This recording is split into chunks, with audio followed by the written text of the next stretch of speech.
청년제를 맞이해서 찬양해주는 우리 청년들 너무 감사하다는 말씀을 드립니다. 오늘 여기에 청년들 어제 찬양 몇 주 동안 준비 연습을 해왔습니다. 그래서 이 열정을 마스크를 쓰고 할 수가 없어서 마스크를 보고 어제 녹화를 한 겁니다. 여러분 우리 청년들에서 박수 한번 해주시길 바랍니다.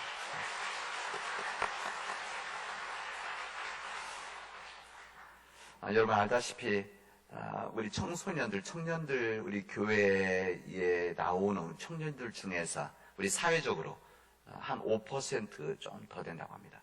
5%.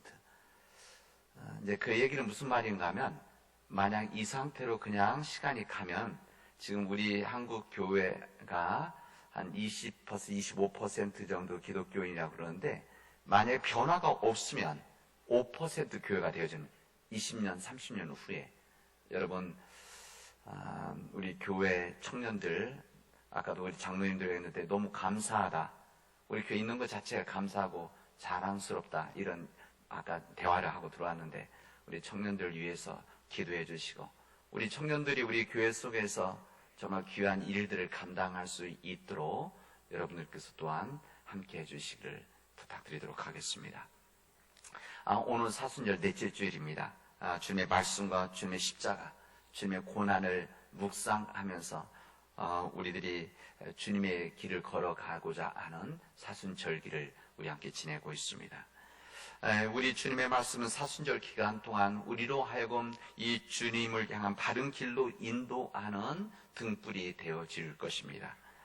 우리 세상이 어둡고 또 때로는 우리 세상이 어지러운 이 세상이지만 주님의 진리의 등불이 있을 때 그 주님의 진리의 등불을 따라갈 때 아마 우리는 바른 길을 걸어가게 되어지고 뿐만 아니라 우리 자신과 우리 가정과 우리 교회가 세상 빛이 되어지는 그리고 희망이 되어지는 세상이 되어질 것입니다. 우리 세상은 우리가 살아가고 있는 세상은 우리들의 삶들이 연결되어진 공동체의 삶입니다. 내가 있다고 한다면 내가 함께하는 사람들이 있고 함께하는 사람이 모아지면 공동체가 되어지고 공동체들이 연결되어지면 이게 바로 세상이 되어지는 것입니다. 근데 우리 세상은 양면성이 있습니다. 무슨 양면성이라고 하냐면 이 세상이라고 하는 하나님의 구원의 대상이기도 하고 심판의 대상이기도 하다는 말씀입니다. 이 세상은 하나님의 구원의 대상이다 이렇게 말하는 것은 하나님께서 사랑하신 세상이라는 것입니다.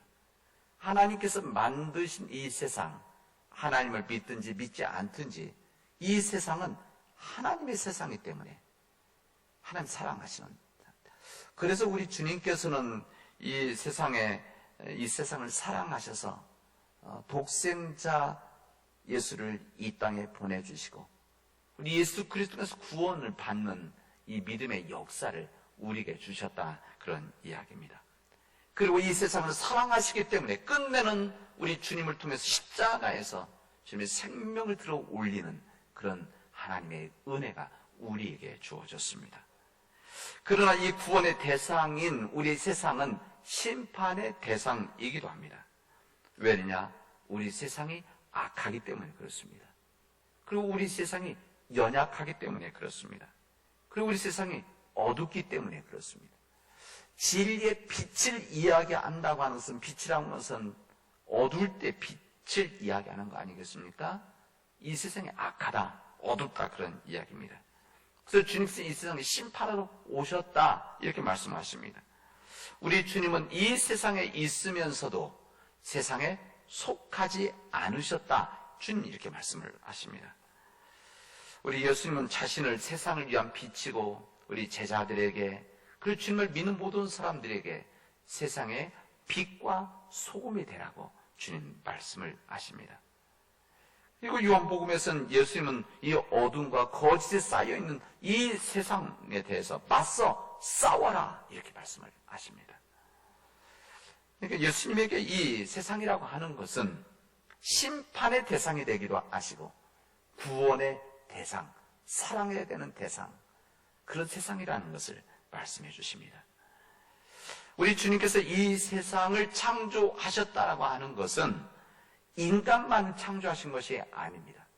하나님께서는 이 세상을 창조하셨다고 하는 이 창세기 말씀부터 해서 요한계시록까지 이 창조의 말씀은 우리는 항상 인간 중심의 생각, 인간 중심의 신앙을 가지고 있기 때문에 항상 인간을 위한 것이라고 하지만 이 세상은 하나님께서 모든 피조물들을 창조하시다, 그런 이야기입니다. 산을 창조하셨고 나무를 창조하셨고 풀을 창조하셨고 꽃을 창조하셨습니다. 해와 달을 창조하시고 물을 창조하시고 그리고 마지막 날에 우리 인간을 창조를 하신 겁니다. 그리고 마지막에 창조하신 우리 인간이 이 세상의 주인, 지배자가 아니고 우리 인간은 하나님이 만들어주신 이 세상을 섬기도록 그리고 관리하도록 우리에게 청지기의 역할을 주셨다는 이야기입니다. 그래서 이 세상이 하나님의 피조물들이 하나님께서 만든 피조물들이 누구는 좋고 누구는 안 좋고 누구는 귀하고 누구는 천하, 이것이 아니라 인간을 포함한 모든 피조물들이 하나님의 생명체이기 때문에 귀하고 또 소중해서 함께 잘 어우러져 살 때만이 이게 바로 하나님의 나라이고 뿐만 아니라 하나님의 평화가 있다는 것을 우리에게 말씀해 주십니다. 이것이 질서가 깨지면, 이것이 누가 더 소중해지고 누가 약해지면 하는 피조물들이, 그럼 그때 문제가 생겨지는 겁니다.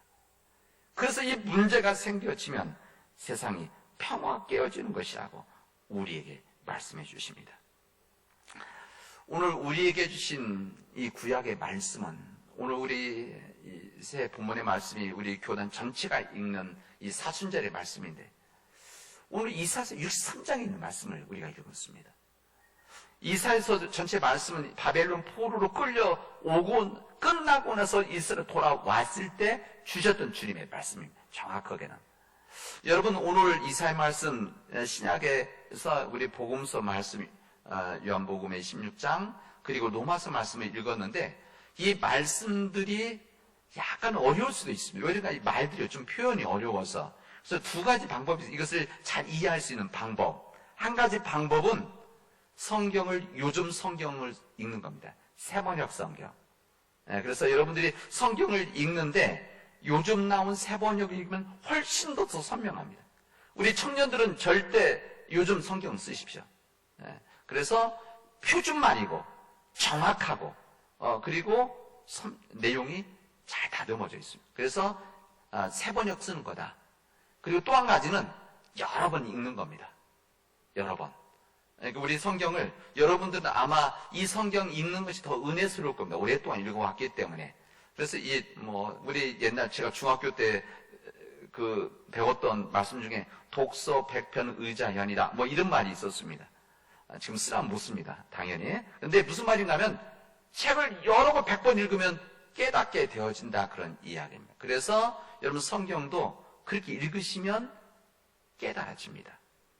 근데 오늘 말씀이, 오늘 이사야 말씀과 로마서 말씀은 여러 번 읽어야 됩니다. 저도 이거 설교하기 위해서 여러 번 읽을 수밖에 없었습니다.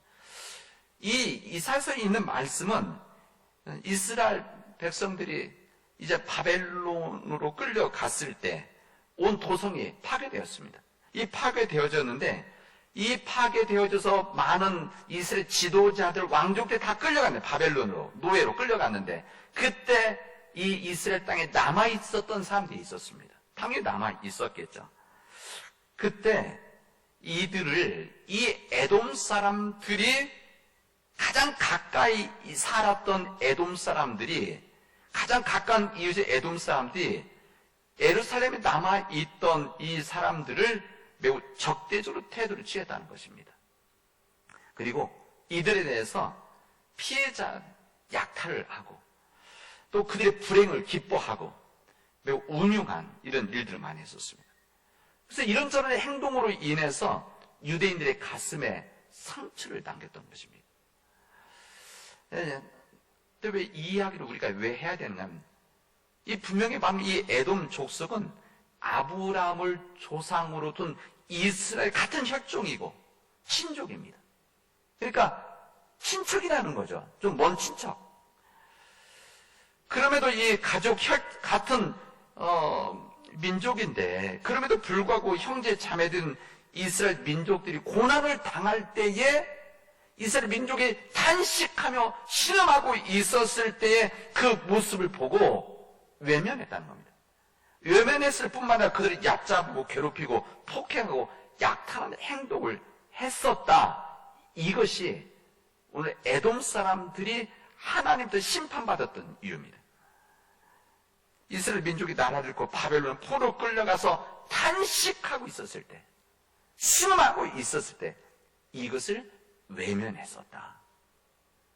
이것을 보았던 같은 민족이라고 한다면 이스라엘 민족이 나눠져 있었지만 그들을 불쌍히 여겨서 그들을 보호해주고 보듬어줘야 되는 이 일을 감당하지 않았기 때문에 하나님은 그들을 심판하셨다는 것을 오늘 이사야에서 말씀합니다. 이 탄식의 이야기가 신약에 와서 다시 또 이야기합니다. 오늘 우리들이 로마서 말씀을 읽었습니다.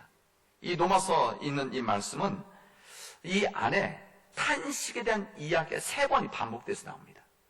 이 3가지 부류의 이 3가지 탄식이 나오는데 우리 기독교인들은 이 탄식과 신음에 대해서 이것을 들을 수 있는, 깨달을 수 있는, 마음의 아픔을 느낄 수 있는 영적인 감각이 살아있어야 된다. 이것을 말하는 겁니다. 이게 바로 우리 사순절에 들어야 되는 탄식 소리입니다. 우리 사순절 기간은 우리 인간의 죄, 우리들의 죄, 우리 가정과 교회의 이 허물과 죄들을, 이 탄식의 소리를 우리 주님 앞에 내어놓고 기도하고 회개하는 그런 절기 아닙니까? 그런다고 했을 때 오늘의 이 탄식의 소리를 함께 들어야 된다는 겁니다. 이 여기 나와 있는 이 첫 번째 탄식은 피조물들의 탄식이라고 그랬습니다. 이 피조물, 성경 본문에 그대로 한다면 피조물들이 오랫동안 함께 고통을 받아오는 이 신음소리가 있었다, 이렇게 말합니다. 오랫동안 탄식하면서 고통을 받고 있었다는 겁니다.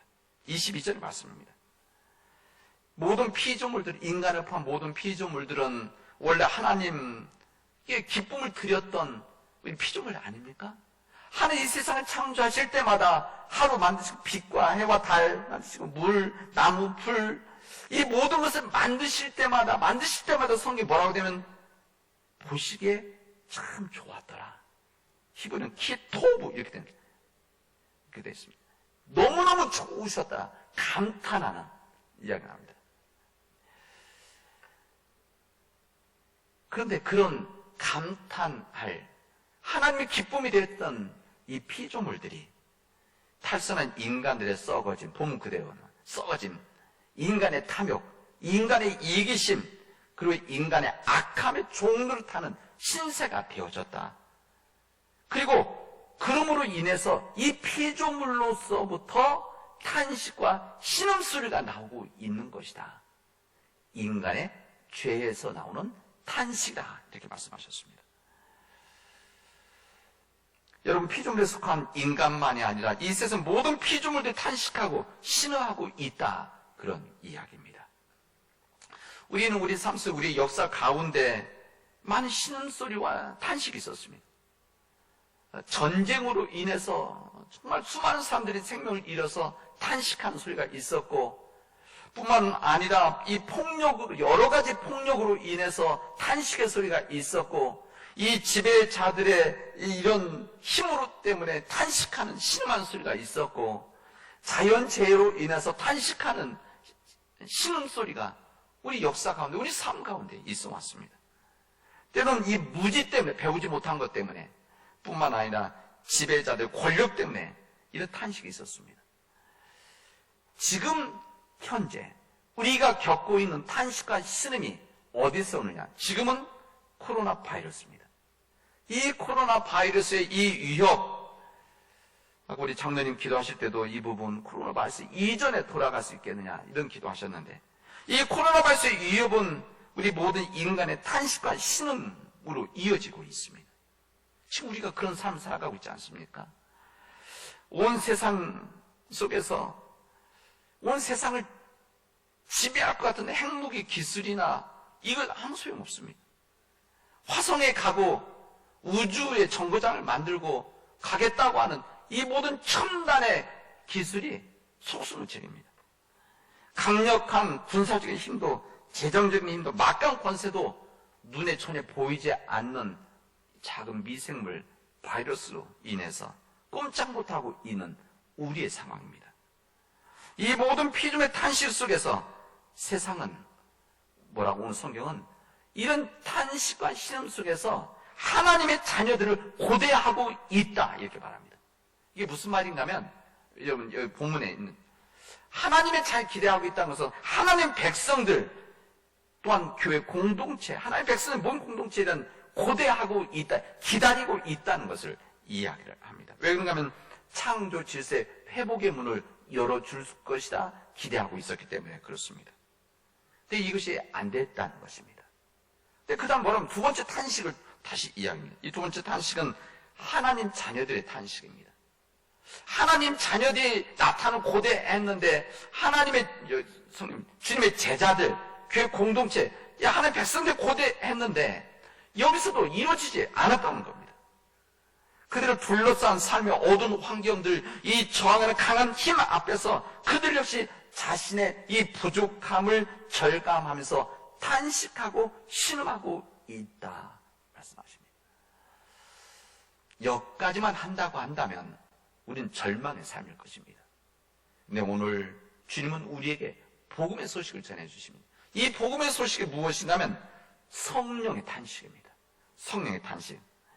하나님의 영 성령은 절망에 빠진 우리의 연약함을 아시기 때문에 우리의 연약함을 아시는 성령님께서 우리를 위해서 탄식함으로 우리를 대신해서 기도해 주신다. 우리가 하지 못하는 알지 못하는 이 모든 것들을 위해서 성령님은 우리를 위해서 기도해 주시는 도와주시는 성령님이시라는 것을 우리에게 말씀해 주십니다. 친히 우리를 말할 수 없는 탄식으로 우리를 위해 친히 간구하신다. 이것을 우리에게 말씀해 주십니다. 이게 바로 우리의 복음 아닙니까? 요즘같이 어둡고 절망적인 이 세상 속에서 우리 인간의 능력으로 감당할 수 없는 이 시대 속에서 성령님께서 우리 함께 해주시고 우리를 지켜주시고 우리를 대신해서 기도해 주신다라고 하는 이것은 하나님의 은총이자 복음 기쁜 소식입니다. 오늘 요한복음의 말씀을 또 한번 탄식에 대한 말씀해 주십니다. 이것은 미래에 대한 탄식입니다. 이 주님께서 오늘 이 16장의 말씀은 17장의 요한 17장 예수님께서 마지막 이제 기도하시는 장면입니다. 기도하신 내용이죠. 그리고 붙잡혀 가십니다. 그러니까 붙잡혀 가기 전에 기도하시기 전에 제자들을 향해서 마지막 고별 설교를 하십니다. 이게 요한복음 13장서부터 16장까지의 말씀입니다. 우리 성경에 보면 그게 빨간색으로 나오죠? 예수님 말씀하셨다는 이야기입니다. 이 말씀의 마지막 부분입니다. 이 마지막 부분. 이 제자들 예수님께서 그런 마음 가지신 거죠. 이제 내가 떠나면 조금 있으면 붙잡혀 갈 텐데 이제 혼자 남게 될 제자들, 아직 갖추어지지 않은 제자들, 이 제자들이 이제 탄식하며 살아갈 텐데 이 탄식하며 살아갈 이 제자들에게 주님은 두 가지를 약속과 축복을 해주십니다. 너희들이 남게 될 것이지만 혼자 있게 될 것이지만 그리고 근심 걱정하게 될 것이지만 이 두 가지 은혜가 너희들에게 주어졌다. 이 한 가지가 무엇이냐? 기도라는 것입니다. 기도. 주님께서 기도를 말씀하십니다. 하나님 아버지와 직접적인 교제를 할 수 있는, 만날 수 있는, 하나님 앞에 우리의 간구를 드릴 수 있는 기도가 너희들에게 남아있다. 주님 말씀하시죠? 내가 지금까지 너희를 대신해서 기도해 왔는데 이걸 감당하면 내가 떠나면 너희들이 이제 기도하면 된다. 하나님을 직접 만나고 기도해라. 그러면 너희들이 나와 대화하듯이 주님과 대화하게 될 것이다. 이렇게 말씀하십니다. 이것 때문에 염려 걱정하지 말라는 겁니다. 주님의 직접적 한라인이 연결 직통 전화가 있다는 겁니다. 여러분 우리도 우리 자녀들 우리 청년들 자녀들이 급한 일이 있고 어려운 일이 있으면 바로 부모님한테 전하는 거 아닙니까? 전화해서 무슨 어려운 일이 있습니다. 우리 젊은 친구들은 돈 떨어질 때만 전화한다고 막 그러죠? 예. 우리 자녀들은 어려움이 있으면 전화하는 겁니다. 그런 거죠. 우리 어른들도 때로는 저도 마찬가지고 제가 어려울 때 부모님한테 전화해서 이런 일이 있는데 기도해 주십시오. 또 부탁합니다. 부모님에게. 그렇지 않습니까? 우리도 마찬가지입니다. 정말 우리 사회적 어려움이 있으면 어떻게 합니까? 일일보다 전화하죠. 도와달라고. 마찬가지로 주님께서는 기도가 너희들에게 주어져 있다 말씀하십니다. 또 한 가지, 성령님이 너희에게 주어질 것이다. 내가 떠나가면 내가 그를 보내리니 그가 너희들과 함께 할 것이고 너를 인도할 것이고 너희들을 지켜주실 것이다. 위로하여 줄 것이고 너희들을 위해서 상담자, 카운셀러 이런 역할을 감당하게 될 것이고 너희들을 지켜주실 것이다 말씀하십니다. 성령님이 함께 하시기 때문에 너희들은 염려하지 말고 두려워하지 말아라. 주님은 말씀하시는 겁니다. 주님은 이 말씀으로 고별 설교자, 고별 메시지를 전하는 겁니다. 너희들 염려, 걱정하지 말아라. 기도가 있다. 기도해라. 성령님이 계시다. 성령 너와 함께 하시고 지켜주실 것이다 말씀하십니다. 이 말씀은 주님의 제자들에게 마지막 탄식할 수밖에 없는 이들에게 주시는 말씀이자 지금 탄식과 신음 속에 있는 우리들에게 주신 주님의 말씀입니다. 똑같이 동일하신 하나님께서 너희들에게도 기도의 은혜가 주어져 있고 성령님의 은혜가 너희들에게 주어져 있다. 그러하기 때문에 근심, 걱정하지 말아라 이렇게 말씀하십니다. 그리고 마지막 이 말씀을 묶어서 어떻게 이야기하시는가는 내가 너에게 이렇게 말하면서 너에게 평안을 유합니다. 평안을 주기 위함이다. 이렇게 주님은 말씀하십니다. 내 안에서 평안을 누리라. 이제 너희는 세상에서 환난을 당할 것이지만 담대해라. 내가 세상을 이겼다. 주님 말씀하십니다. 주님께서 이렇게 말씀하시는 거예요. 너희들이 주님의 뜻대로 살아간다고 한다면, 주님 말씀대로 살아간다면, 주님의 그 십자가를 걸어간다면 이 세상과 부딪혀서 힘들게 되어질 것이다. 환난 당할 것이다. 이 말씀하시는 겁니다. 우리 세상에서 내가 기독교인지 아닌지 구별도 안 되는 삶 살아가면 고민할 것이 하나도 없습니다. 그렇지 않습니까? 세상 똑같이 살아간다고 한다면 무슨 고민이 있고 힘든 삶이 있겠습니까? 그냥 우리가 힘들다고 하는 것은 세상과 가는 방향과 좀 다르다는 이야기입니다. 살아있는 연어가 물을 거슬러 올라가듯이 이 세상에 살아가는 방식과 다른 우리 삶 방식으로 가기 때문에 이게 부딪혀서 힘든 겁니다. 요즘 우리 코로나 바이러스 지금 백신 맞고 있죠? 이 백신 맞고 나서 열이 난다, 몸에 이상 증상이 있다, 때로는 사고 나기도 하지만 아주 극소수죠. 정말 극소수입니다. 근데 전문가가 보도에 보셨겠지만 몸에 열이 나고 몸에 이상 증상이 나타나는 당연한 것이다. 그리고 정말 그래야 된다. 왜 그런가? 우리 몸에 있는 것과 이 백신과 이게 들어가서 부딪혀서 싸워야 되기 때문에 열이 날 수밖에 없는 거죠. 그래야만 효과가 있다는 실제 효과가. 마찬가지입니다. 우리가 살아나가면서 기독교를 살면서 환난이 있지만 너희들은 담대해라. 주님께서 이기셨기 때문에 그렇다.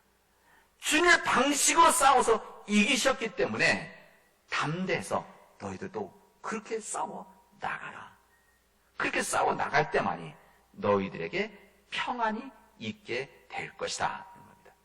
여러분, 평안, 이것은 그냥 얻어지는 것이 아닙니다. 이 세상의 평화라고 하는 것은, 내 안의 평화라고 하는 것은, 우리 가정의 평화, 우리 교회 평화라고 하는 것은 그냥 이루어지는 것이 아니라 믿음의 삶으로 살아가는 몸부림이 있을 때에만 이런 진정한 평화가 우리 안에 이루어지는 것입니다. 우리 사는 우리 믿음의 교우 여러분, 주님의 방식으로 싸워서 이겨나갈 수 있기 바랍니다. 주님이 주신 믿음 안에서 기도함으로 성령님의 은혜, 능력으로 여러분 담대함으로 싸워서 주님의 방식으로 이겨나가는 우리 사랑하는 우리 믿음의 교우들, 우리 가정과 우리 교회가 되어지를 주님의 이름으로 축원하겠습니다. 기도합시다. 은혜가 풍성하신 하나님 감사합니다. 하나님께서 역사하여 주셔서 우리로 하여금 진정 주님 믿음 안에서 담대함으로 세상을 이길 수 있도록 인도하여 주시옵소서. 하나님, 우리 주변에 탄식하는 사람들, 탄식하는 이웃들, 탄식하는 민족들, 탄식하는 공동체와 탄식하는 이 자연들, 하나님, 이 모든 이 피조물들 주님께서 불쌍히 여겨주시옵시고 온전히 주님 안에서 담대함으로 이겨나갈 수 있도록 하나님 힘주시옵시고 도와주시옵소서. 예수님의 이름으로 기도합니다. 아멘.